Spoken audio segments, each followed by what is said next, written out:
Todo smile at taas noo ang aktres na si Barbie Imperial habang nagpapakuha ng picture kasama ang kanyang boyfriend na si Richard Gutierrez sa ginanap na 9th Eddies Awards.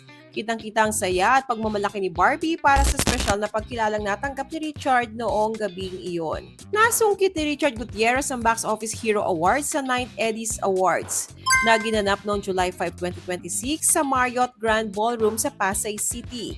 Iginawad sa kanya ng Society of Philippine Entertainment Editors ang naturang parangal bilang pagkilala sa kanyang matagumpay na pagganap bilang pangunahing bida sa blockbuster horror film na Shake, Rattle and Roll, Evil Origins. Nagbahagi rin si Richard ng mensahe ng pasasalamat sa kanyang social media account.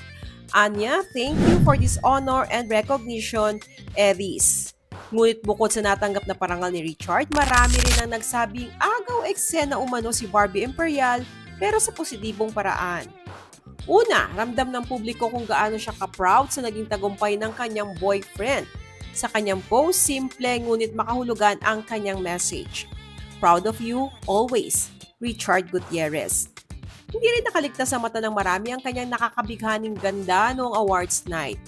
Marami ang pumuri sa kanyang eleganteng dating at mas pinong imahe na talaga namang namukod-tangi sa red carpet.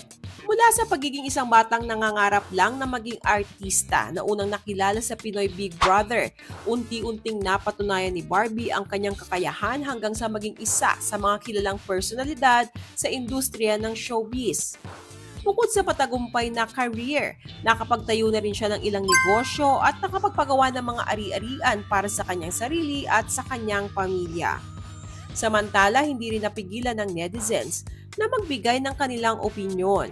Ayon sa ilan, tila mas lalo pang nag-bloom si Barbie at mas naging elegante ang kanyang beauty at personality mula nang maging sila ni Richard Gutierrez. Kayo, sang-ayon ba kayo sa obserbasyon ng netizens? Share your comments below.